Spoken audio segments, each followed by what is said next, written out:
The music was too loud, the cocktails too strong, and the dare far too ridiculous. But none of that stopped Clara Monroe from stepping into the elevator of the Crown Regent Hotel at nearly 2:00 a.m., a half-drunk smile on her lips and a heavy beat in her chest. "Top floor," her best friend slurred, giggling as she jabbed the button. 1 hour only, no backing out. Just crawl into an empty bed and pretend you're someone with zero self-respect.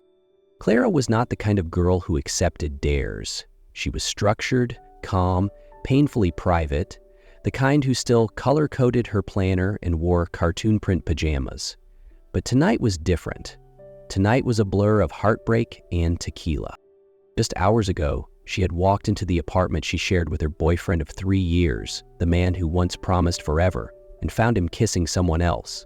Apparently, "we're on a break" translated to "I've already moved on." So when her friends dragged her to a noisy birthday bash in the middle of Manhattan, she didn't protest. When the drinks lined up, she didn't say no. And when the dare was thrown at her, Clara simply laughed like a girl who had stopped caring. For just one night, "Penthouse," she whispered to herself as she stepped out of the elevator.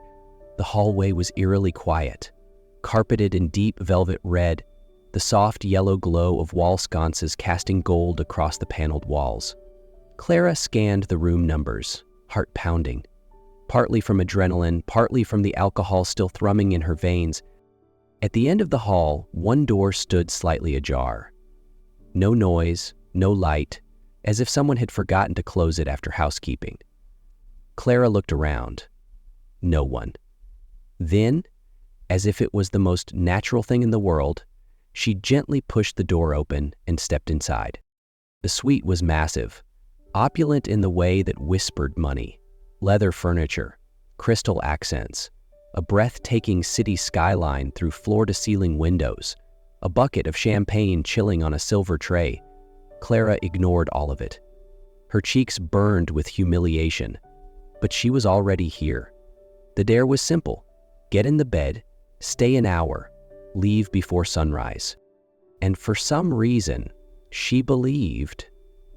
This bed was empty. The bedroom was darker than Clara expected. Moonlight spilled through the floor-to-ceiling windows, casting a silver glow across crisp, white sheets, turned down like they were waiting for someone. She hesitated for a single breath. Then, with trembling fingers, she slipped off her silk dress, folded it neatly over a chair, and slid beneath the cool, expensive covers. "This is insane," she whispered, but the bed held her like a secret. The mattress cradled every inch of her, and the linen was soft in a way that made her heart ease for just a moment. Clara curled into herself, closed her eyes, and let out a shaky laugh. Just 1 hour. 1 stupid hour. She didn't hear the front door open behind her. She didn't hear the quiet click of shoes against the polished floor. She had no idea that someone else had just entered the suite. Ethan Vale, tech investor, self-made billionaire, the man New York only knew through magazine profiles and whispered rumors, had just walked into his penthouse. He hadn't expected anyone, least of all a woman in his bed, naked, her dark hair spilled across his pillows like it belonged there. He froze in the doorway, motionless. He didn't shout, didn't call security, didn't even speak. He just stared at her, small, curled up, utterly unaware of the world around her. Anyone else would have erupted.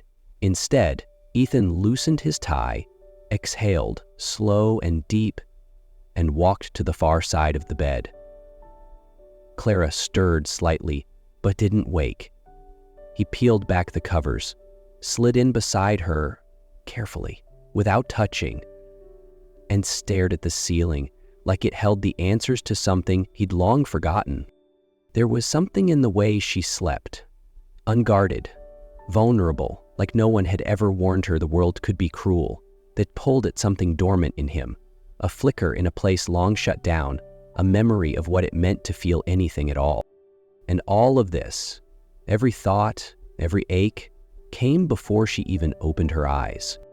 Clara Monroe had always lived on the sidelines of life, never the center of attention, not the kind of girl who laughed loudly or had perfect hair. She was quiet, observant, and more comfortable with a sketchbook than a dance floor. Growing up in a small Pennsylvania town, she learned early that the world rarely gave second chances to girls like her. Her mother worked double shifts at a diner. Her father left before she turned 10, and Clara spent her teenage years juggling school and part-time jobs just to afford community college textbooks. She didn't complain. She just survived. And for her, that was enough. At 22, Clara moved to New York on a scholarship to a small design institute. She shared a one-bedroom apartment with 2 other girls, picked up freelance design gigs whenever she could, and counted every dollar. She guarded her heart carefully, her body even more so, never one to trust easily, until she met Devin, her first boyfriend, her everything, 3 years wasted on a man who promised forever but delivered betrayal. The moment she caught him kissing a coworker 2 nights ago, something inside her shattered. She didn't cry, she just froze. Then her friends dragged her to a party, and now she was lying naked in a billionaire's bed. Not that she knew that yet. She woke up slowly, awareness pulling her out from the warmth of the covers and the softness of the sheets. For a moment, she thought she was in her own bed, but then she smelled the linens. Not the familiar cheap detergent of her cramped apartment, but cedarwood, leather, a hint of whiskey, and masculinity. She turned over and froze. There was a man lying next to her, facing away, shirtless, his broad shoulders rising and falling in a steady rhythm. His hair was dark and tousled, and even from this angle, Clara could see the sharp cut of his jawline. She gasped, bolting upright, clutching the sheet to her chest. The movement woke him. He slowly turned his head. Their eyes met, gray, cold, piercing. He didn't look confused or angry, just amused. "You're not the kind of alarm clock I usually wake up to," he said, his voice low and smooth, like velvet wrapped around steel. Clara's mouth dropped open. No words came out. He sat up, stretching lazily. "Don't scream. I hate noise, especially before coffee." She blinked. I thought this room was empty. I didn't know." Ethan Vale looked at her. Really looked. Not at the tangled hair, the flushed cheeks, or the oversized sheet clutched to her chest, but at the fear in her voice. The kind of fear that didn't come from being caught, but from being hurt. "Who dared you?" he asked calmly. Her face flushed deep red. "Just a stupid birthday party dare. I didn't think. I really didn't." "Clearly," he said, rising to grab a sleek black robe. He moved like a man who'd never apologized in his life. Confident, effortless, and dangerously composed. Clara turned away, only to sneak a glance back when he spoke again. "You can keep the sheet, but put something on. I want to talk." "Talk?" she echoed, confused. He turned to her, now fully dressed, arms crossed over his chest. "You broke into my penthouse, slept in my bed, and you're still here. You should be grateful I'm not calling the police." Clara scrambled to find her dress, her cheeks burning. "I'm sorry, I'll leave right now." He didn't move, just watched her quietly as she fumbled the dress over her head. "What's your name?" She hesitated. "Clara?" He nodded. "I'm Ethan." She already knew. Who didn't know the name Ethan Vale? The investment billionaire, the silent killer of the financial world? He was the man who turned failing tech companies into empires. No public dating, no scandals, no weaknesses. Until now. As she reached the door, he added one more line. "Tomorrow, 10 a.m., come back." Clara froze. "What?" "I want to talk," he repeated. "About how a girl who clearly doesn't belong here ended up right here." She turned slowly, voice trembling. I didn't mean to." "I know," he said, his voice softer now. "But you did." And Clara, for a reason she couldn't explain, nodded. So the next morning she came back. Not to explain, not because she owed him anything, but because something in his eyes had held her. And maybe, just maybe, she recognized that same emptiness in herself. Coffee steamed between them in a room of steel and glass. They sat across from each other, unguarded, no masks. "I'm not here to interrogate you," he said. "I just want to understand." Clara took a deep breath. "It was just a dare, my friend's birthday party. They thought it would be funny. I didn't know anyone was up there. I didn't mean to trespass." "You didn't trespass," Ethan said. "You touched something." She looked up. "What do you mean?" He stepped toward her, each movement deliberate. "That room has been empty for 5 years. No one's touched that bed. Since..." He stopped, his gaze flickering. "It doesn't matter." Clara tilted her head. "Why didn't you kick me out?" He leaned against the edge of the desk. "Because it looked like you needed to be there, more than I needed you gone." Silence stretched between them. Then he said, "You've never done anything like this before." It wasn't a question. She nodded. "I don't drink. I don't party. I don't even jaywalk." Ethan almost smiled. "And yet you ended up naked in my bed." She flushed scarlet. "You really don't have to keep saying it like that." "About it's true," he said, eyes still on her. "You were vulnerable, unguarded, and yet not afraid. Why?" Clara looked away. "Because for a moment, I didn't feel invisible." That stopped him. "You're not invisible." "Most of the time I am," she said. "But lying there, I felt like I mattered, even if it was just for an hour." Ethan stared at her for a long moment. "You do matter." The words came out heavier than they needed to. He spoke like a man who rarely said anything without calculation, but this time felt different. He moved closer. "You didn't know who I was, did you?" "I knew your name," she said, "but I don't know your story." Ethan sat across from her. "That's the first honest thing someone said to me in years." From that day on, Clara came back every morning, not for work, not for money, just to talk. It started with coffee. Then came the questions.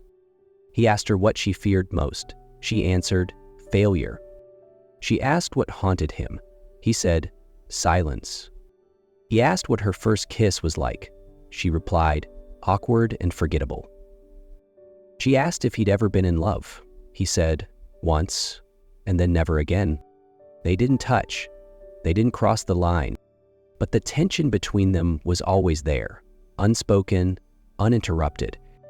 Ethan began adjusting his work schedule to fit their morning conversations. Clara started bringing her sketchbook to his office, quietly drawing while he worked. One morning, he looked up in the middle of a call and saw her sleeping on the sofa, curled up as if it belonged to her. He ended the call early just to watch her.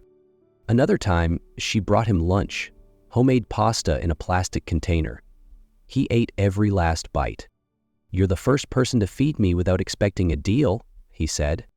She smiled. "Well then, you're welcome." They circled something neither of them could name, until the night that almost broke it all. Ethan had a charity gala. He invited her. No pressure, just come. Clara didn't belong at events like that. She borrowed a simple black dress from her roommate, tied her hair back, added just a hint of gloss. No jewelry, no sparkle. When she walked into the hotel lobby, Ethan was already there, and he froze when he saw her. "You look," he began, then stopped. Clara rolled her eyes, smiling faintly. "Don't get used to this one-time thing." They didn't talk much during the gala. Too many eyes, too many pretenses. But every time their gazes met, something quiet passed between them. Not lust, not longing, recognition. Toward the end, Clara slipped away to the balcony. Ethan followed, silent. She was leaning on the railing, looking out over the city. "You look uncomfortable," he said. "I'm not used to pretending." "Neither am I," he replied, stepping beside her. "Then why do you do it?" Ethan was quiet. Then, because pretending is easier than being seen. Clara turned her head to look at him. Her eyes softened. "I see you." He looked at her. Really looked. Not like the world did, through headlines or profit margins. She saw something deeper, and for the first time, he reached out. Not to claim, not to pull, but simply to hold her hand. Just a touch, but it landed like a vow. Her hand was cold. His fingers trembled. But they didn't let go. They didn't need to speak. From that moment on, something between them shifted. The days after the gala passed like fragments of a dream Clara didn't want to wake up from. Her mornings began with coffee in Ethan's office, their conversations drifting easily between the trivial and the profound. Afternoons were quiet moments spent together, no words needed, yet somehow always enough. Monday afternoon, the elevator stopped, between the 30th floor. A jolt, a flicker of lights, then silence. Clara gripped the railing tightly, her breath shallow. Ethan immediately wrapped an arm around her waist. "I'm here," he whispered. "I hate small spaces," she murmured. "I hate feeling helpless," he replied. They stood like that until the lights came back on and the elevator resumed its ascent. When the doors finally opened, he still hadn't let go. Not until she looked up and said, "You're shaking." And he was. That evening, they sat across from each other in the penthouse living room. The city lights poured in through the tall glass windows, bathing the space in a dreamy warmth. "I want to ask you something," Clara said. Ethan nodded. "Why me?" He didn't answer right away. Instead, he walked to the bar, poured himself a drink, but didn't sip. "Do you remember the first thing I said to you?" Clara smiled faintly. "That I wasn't your usual kind of alarm clock?" He nodded. "What I didn't say is that I hadn't slept in that bed since the day my fiancé died." The room fell into stillness. She was in a car accident, a hit and run, on her way to see me. That day, we fought.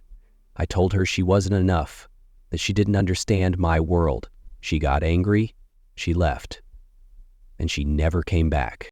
Clara's throat tightened. "Ethan, I blamed myself. I still do." He looked at her, his eyes raw like an unhealed wound. "That bed became a shrine to silence. And then you came in, uninvited, unexpected, but real, unguarded. You didn't just lie on that bed. You broke something open in me." Clara's voice trembled. "Do you think I'm replacing her?" "No," he said gently. "I think you reminded me that I still want to be alive." They stood close, only a breath apart, the silence between them louder than any confession. Then he added, voice low and honest, "But I'm not ready to love." Clara looked at him. "And I'm not asking you to." He lifted a hand, brushing a loose strand of hair from her cheek.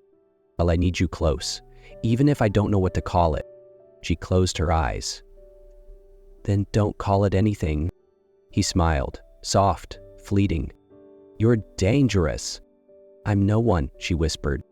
"You're the first person in a very long time who made me feel like I was someone." From that night on, they fell into a rhythm neither dared to name. Clara didn't move in, but she was always there.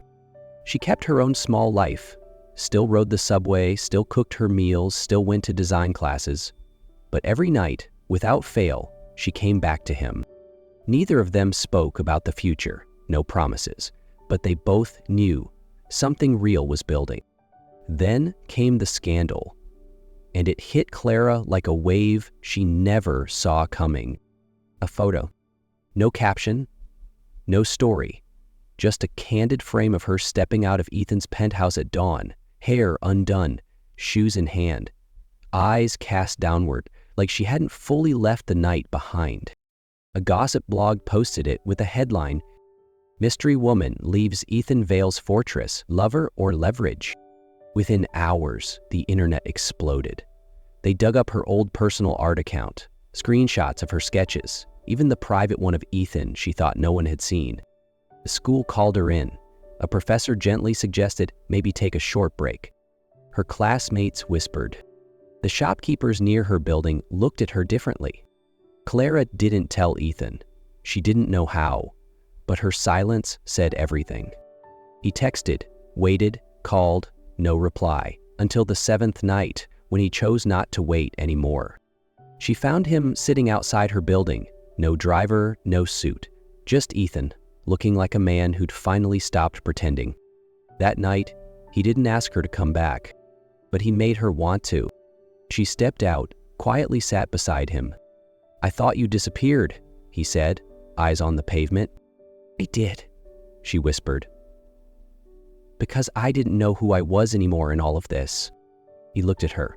"You're the first person who made me want to feel alive again." Ethan didn't want to hide anymore. And this time, he wasn't just coming back to find Clara. He came to stand beside her, publicly, proudly, without hesitation. On a crisp fall morning, journalists were summoned to an unexpected press conference at Vale Group headquarters. No one knew why, only that Ethan Vale, the famously silent billionaire, would speak. Clara showed up because Ethan had sent one message: wear that white dress you love. She walked into a sea of flashing lights. The crowd turned to look, the girl from the rumors, the whispers, the headlines. But when Ethan stepped up to the podium, his eyes found only her. "Some stories begin with mistakes," he began, "and sometimes those mistakes lead us to the right person." He paused, then pulled out a velvet box, and in front of 100 cameras, Ethan dropped to one knee. "Clara Monroe," his voice low and steady, "you didn't just walk into my life. You walked into the quietest part of me and made it breathe again. Please, let me call you home." She didn't speak. Her answer came with quiet tears and a nod. The room erupted. 3 months later, they married on the shores of Maine, the place Clara once ran to when the world felt too loud. But this time, she wasn't running. She was walking into forever. Ethan held her hand in the soft sand, whispered, "The first time you came here, you wanted to disappear. This time, I came to make sure you never have to." 5 years later, Clara and Ethan sat on a beach blanket, their backs warm from the sun, watching 2 little girls, twin daughters with brown curls and ocean eyes, build castles in the sand and giggle into the breeze. Ethan leaned back, arm wrapped around Clara's shoulders. "You see," he murmured, "all of this started with one crazy night and an unlocked bed." Clara laughed softly, resting her head against him. "And ended exactly where we belong." In the distance, the girls called out, "Mommy, Daddy, look!" Clara and Ethan looked at each other. They smiled, and they knew this wasn't an ending. It was the beginning they fought to deserve. A story not built on perfection, but on something real. All from one stupid dare that changed everything.